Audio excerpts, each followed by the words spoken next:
I began serving as a United Methodist pastor in 2006, and since then I have officiated 102 funerals. 10 of them have been here with Susanna Wesley. It's on average about one every other month. Of course, they don't come that way, sometimes connected together. And the averages, the numbers don't mean so much because it's really people that we care about. It's the people and the names that we remember. And at every one of these services, I find that people are asking the same question. They have the same things on their mind. What has happened to my loved one?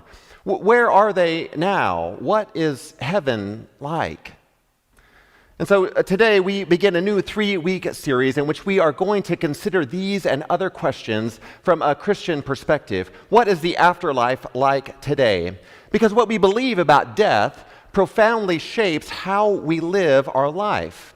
Every one of us faces death regularly, especially over this season of pandemic. We see stories on the evening news or the loss of someone that we love so dearly. Next week, we'll consider a Christian response when someone takes their own life. In the cases of suicide, in the last week in April, we'll take a closer look at caring for those that grieve, for those that mourn. And over these 3 weeks, we'll gain a better understanding of how to face our own mortality with courage and with hope. So let's begin at what the Bible tells us or teaches us about the afterlife. And what we can learn from the words that we see in the Old Testament is where we'll begin. First, it's helpful to know a little bit about how people in ancient times understood the universe to be organized. It was a 3-layer organization. There were the heavens above where God's throne was. The angels were in the sky. And then you have the earth, which is where we live, the realm of the living. And then you had Sheol, the realm of the dead. It was the underworld. This is below, is how people understood it. And this is where we begin to take a closer look at what the Bible teaches us. Now, the Old Testament actually teaches very little about the afterlife, but what we do find in the Old Testament is this concept of Sheol is the word. It's a Hebrew word that has the same meaning as the Greek word Hades, and it simply means the realm of the dead. There's no judgment about whether you've been good or bad. Sheol and Hades don't mean hell and are not necessarily a place of punishment. At least that's what we see in the scriptures. The Jews believed that everyone went to Sheol. It's where you went when you died. And if you're a human being, you have a soul. And after you die, your soul goes to Sheol, the realm of the dead. Now, there was an understanding that there were 2 areas or 2 realms in this place, in Hades or Sheol. Some souls go to the place of the unrighteous, which is called Gehenna. This is where the unrighteous go. Other souls go to the place where the righteous go. This is known as paradise. So Gehenna is the place where the unrighteous go. Paradise is the place where the righteous go. You've got this straight in your head. Everyone goes to Sheol, and then depending on whether you're righteous or unrighteous, Gehenna or paradise. So first, let's take a look at Gehenna, the place where the unrighteous go. Now, it may be helpful to know that Gehenna was the name of an actual place outside of Jerusalem. It was a valley near the Temple Mount in Jerusalem. Now, in ancient times, this was the place, Gehenna was the place where people sacrificed their children to the Canaanite gods. So people would have had a memory of these words as they're written. They would have known that place and what had happened there. And as a result, it was really understood to be a place where evil things happened, where evil people go to do bad things. This was Gehenna. In the time of the New Testament, when the New Testament was written, this valley was a trash dump. It was the refuse place for the city of Jerusalem. You take your trash there, and some people would be there that would be paid to help keep the garbage burning. So picture a valley where there's just this terrible smell, and there's fires that are constantly burning with trash and smoke wafting through the air. This is Gehenna. This is the place. And so it began to make sense that this is a metaphor to help us understand the place of Sheol, the realm of the dead, where the unrighteous go. It's not a pleasant place. It was like Gehenna is what it was described, where the fires never die and the refuse, the trash is burned away. So there was Gehenna, the place where the unrighteous go, and then there was paradise, the place where the righteous go. Now, the word paradise comes from the Persian language, and it literally means the king's garden. The king's garden.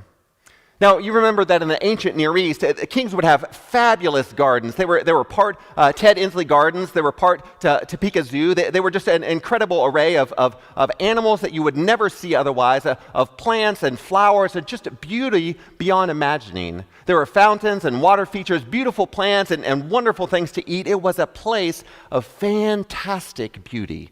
It was just incredible.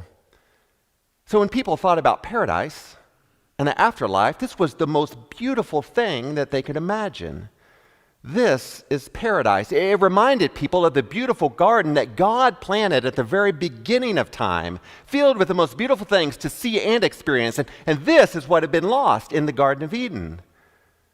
Gehenna and paradise, both in the realm of the dead.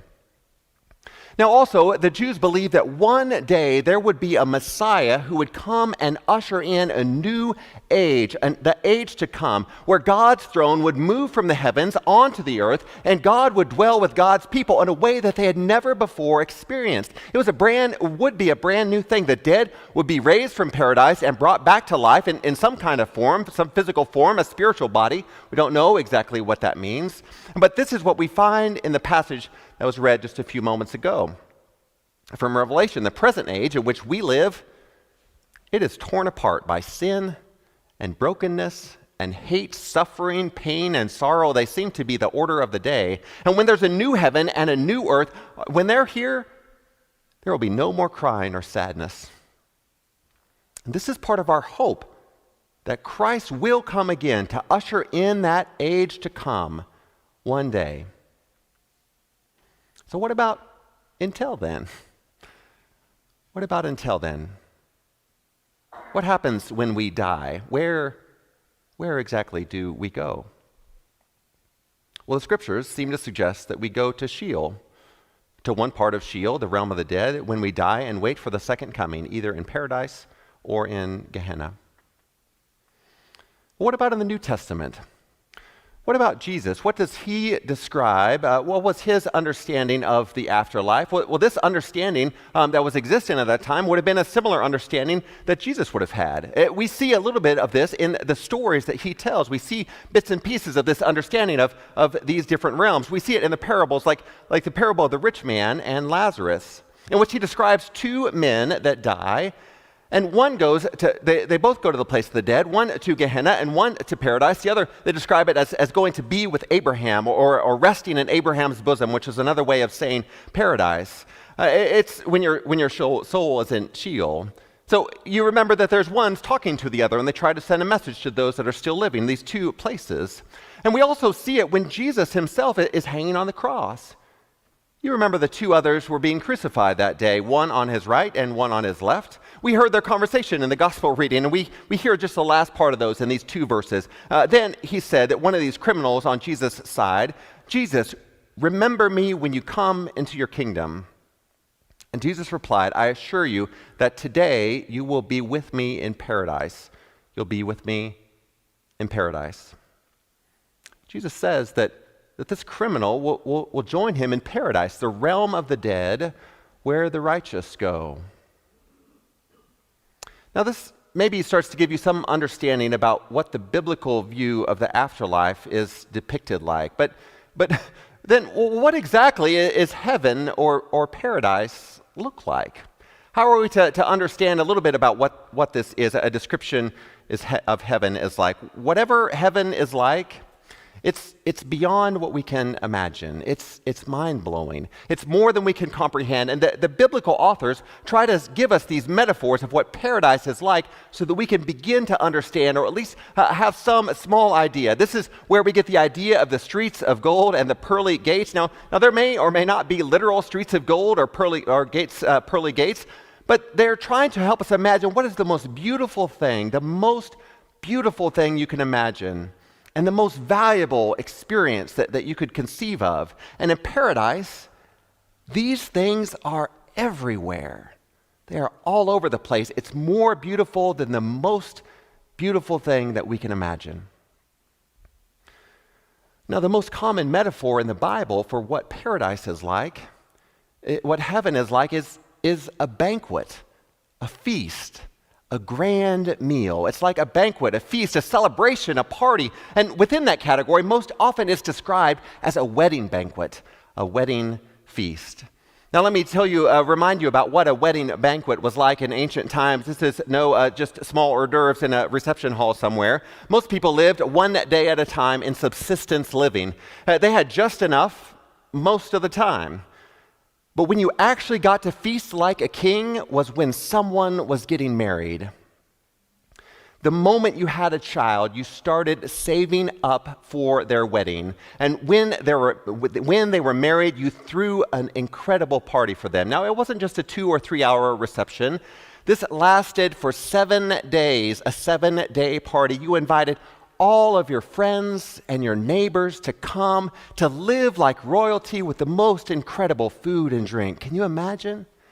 There were musicians and dancing, singing and laughing. It was the most beautiful experience of your entire life. And if you lived day to day, if you lived just enough paycheck to paycheck, when you talked about your life's high points, almost always they were a wedding banquet.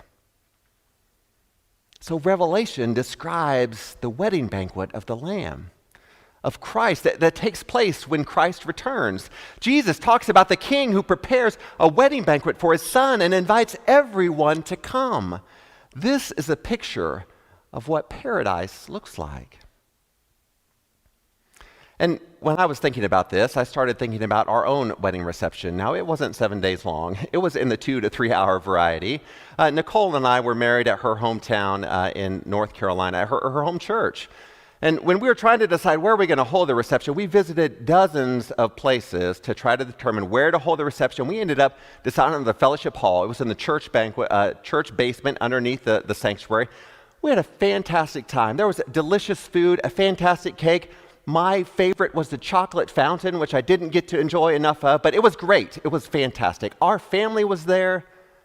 My friends from Kansas were there. Nicole's friends from North Carolina were there. Our friends from seminary came down from Washington, D.C. We danced and we laughed. And this week, I looked back at some of those wedding pictures and remembered again just what an incredible day. And one of the pictures that I looked at when preparing this sermon was taken when we were getting ready to leave the party. We're just getting ready to leave. Can you see the joy in our faces? It's one of the best moments of our lives. And even this doesn't begin to come close to the joy of paradise. All this starts to give a taste of what the Bible teaches us about the afterlife. So maybe you find yourself asking, well, how do I get there? How do I find myself in paradise after my life on this earth is complete? Or do you remember the story of the thief on the cross next to Jesus? That day, he is with Jesus in paradise. And what he does is he calls on Jesus and asks. This man had been a thief and a murderer. He was not righteous.